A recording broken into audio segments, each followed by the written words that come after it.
Here are 7 instances of foolish influencers messing with the wrong people, resulting in everything from being punched to being shot because real life is not the same as online. Let us start with Jack Doherty, who is arguably the most obnoxious creator in the world. Police have been called on him several times for his daring antics and pranks, some of which are illegal. The remainder of your time, you need to put your phone on. I think I'm allowed to record for my personal... You're my cousin. After relocating to Los Angeles, Jack's actions during his streams became more troubling, and he finally found himself in dangerous situations with other influencers. His fight with Fauci was one such instance. When Jack was streaming live with Fauci and Neon in August 2023, Fauci decided to hurl water at him for referring to him as a beta guy. Yo, you're a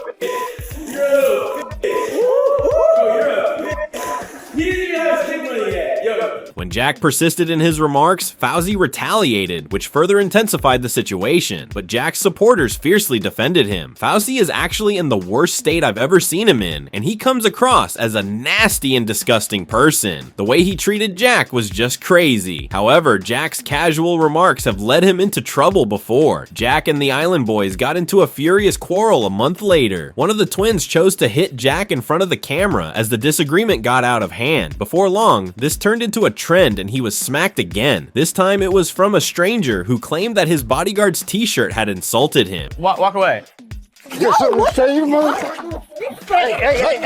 It is absurdly ironic to insult and provoke someone while hiding behind security personnel. However, it appears that Jack uses that tactic to gain influence by creating disputes that his bodyguards must resolve. Having a bodyguard to defend your battles after starting them is the most small man syndrome thing I can think of. Neon received a reality check that was far more severe than a simple smack, but Jack is at least conscious that he is obnoxious and targets vulnerable people. On December 21st, 2019, Neon posted a video titled "Neon is Dying," which was the first time he received criticism for being a fool. 2 days later, on December 23rd, he published a video named "Only 5 Days Later." On December 31st, he uploaded a video telling his fans that he survived, and that it only took 2 days for him to recover from his brain tumor and seizure. He was ridiculed by many, who said scathing things like he came, he conquered, he died, he resurrected. Were you killed? Sadly, yes, but I lived. I'm so sad he died, but he's alive. This gave Neon even more motivation when a video of him being beaten appeared in the middle of 2023, thinking the video was phony from the beginning. Bro, no one gets caught lacking in the middle of a field and gets their shorts ripped, but their glasses stay on. His shirt is not even dirty, and they are dirty. It is now likely that Neon was never informed about the youngster who cried wolf. If you deliberately offend someone, they will give you a reality check, and with good reason.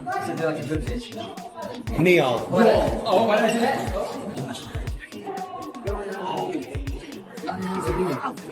Get on your hands and knees. Get on your hands and knees. Get on your hands and knees. You Arabian psychopath. Take it, bro. Oh my. All right. Oh my heart. However, this would not be the only instance in which Neon received instruction. This just proves that physical prowess and numerical superiority are not the only factors in a fight. You either understand how to fight or you don't. He cannot compare to Jerka, a creator so horrible that Twitch removed him from their platform for good. Jerka first gained recognition on Twitch as a content provider who only created conversation videos, but he quickly shifted to bashing others on Twitter and YouTube, including Andrew Tate. How many rounds? I would fuck up that bald midget. How many rounds? I want to fight you. I'm taller, I'm stronger, and he's bald. These guys are pathetic, low life, no genuine burning desire from any of their women. While also celebrating drug usage and advancing even worse ideologies. I got money, so I get executive. That doesn't kill me. Along with many other conspiracy theories, he frequently discusses the idea that the Earth is flat. Remember, if the Earth's a globe, the Bible's not real. If the Earth had dinosaurs, the Bible's not real. Literally every angle is an attack on the Bible, right? This foolishness would ultimately lead to him launching a feud with well-known streamer Aiden Ross and HS Tiki Taki, sparking a social media uproar by disparaging both Aiden Ross's ex-partner Pammy and HS Tiki Taki's mother. The animosity then reached new heights when Jerka said he would track down HS Tiki Taki and engage him in street combat, which he actually did. Oh, boys.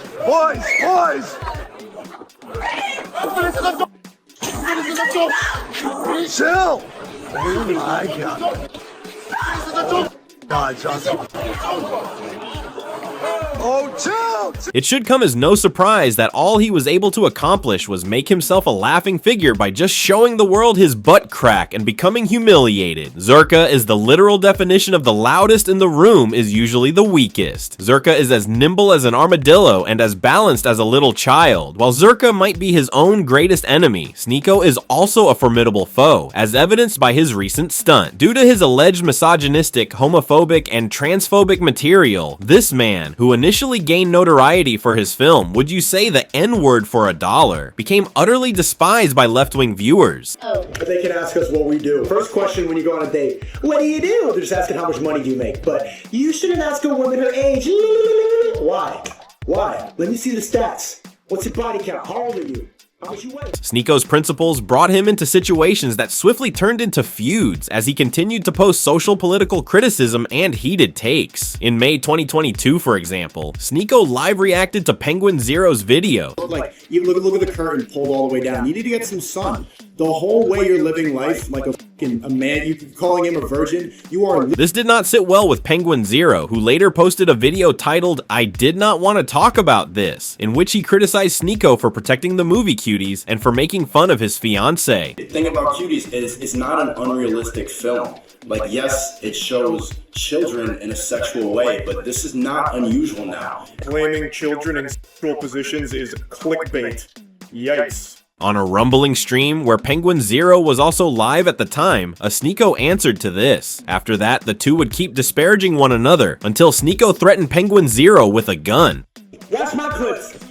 Watch my clips. But then Penguin Zero hushed Sneako. But he's a imbecile, you absolute buffoon. What you have there is not clips. These are mags. They're mags, not clips. You absolute me. The same way that this is also a mag. They're all mags. Sneako only sustained emotional harm this time, but that would change within a year. He had another toughness test in February 2024 when he faced Sean in the ring. This is the kind of reality check these out-of-touch streamers need. Sean went from 10% to 50% and showed Sneako what a good ol' ass whoopin' feels like. Strickland should do a Beat Up and Influencer weekly podcast. I would definitely watch that. Sneako did have the courage to enter the arena and take it on the chin though, even after Sean demolished her. Literally, regarding this next influencer, the same cannot be true. Known as the Crypto King, Aiden Plattersky ran a crypto kingdom that appeared to benefit all parties involved. While he got to drive his fine cars, fly in private jets, and live in opulent places, he promised his investors millions of dollars. He was about to discover the cost of being a con artist though, as it quickly became apparent that his $40 million empire was nothing more than a massive Ponzi scheme. Aiden was abducted late one night in early December and tortured and beaten for 3 days. His captors eventually released him, including one of his investors, but not before threatening him. Pay up fast and don't go to the police. Nevertheless, all 5 of the kidnappers were captured by Toronto police officers. Then, in an attempt to elicit pity from his fans, Aiden uploaded a video. Everything that happened is my fault. I'm not going to put the blame on anybody else. I'm not going to try to put the blame on anybody else. I feel humiliated. I feel disgusted in my actions. I feel disgusted in what I did.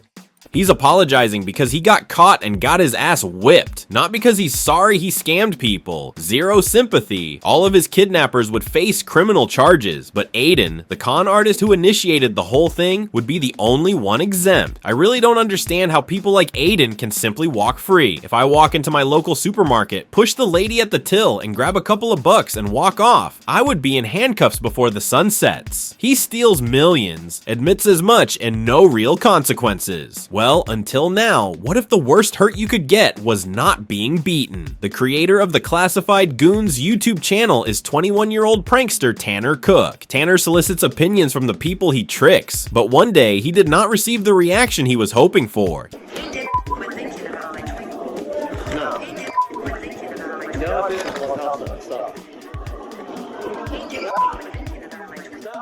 You have one choice when you invade someone's personal space and then will not leave them alone even after they repeatedly tell you. Someone who has been pushed too far is going to handle you. Lesson to dummies: do not prank random people or they will prank you. The public should never be undervalued. A lecture in F Around and Find Out was given to Tanner, who is significantly larger and more threatening to the shooter. He continued to publish recordings as if nothing had happened, demonstrating that he had not yet learned his lesson. Videos? Yeah, probably. We'll see, you know? How disappointed are you about this? I really don't care. I mean, it is what it is. It's God's plan at the end. Tanner was fortunate to escape even though he was shot. Timothy Wilkes did not have the opportunity to experience this. He and a friend were in the middle of shooting a Frank robbery for a YouTube video after being inspired by other pranksters they had seen. They went up to a crowd with butcher knives in hand. One of those group members shot Timothy in self-defense without realizing the heist was a joke. Timothy eventually gained the influence he desired, but not for the right reasons.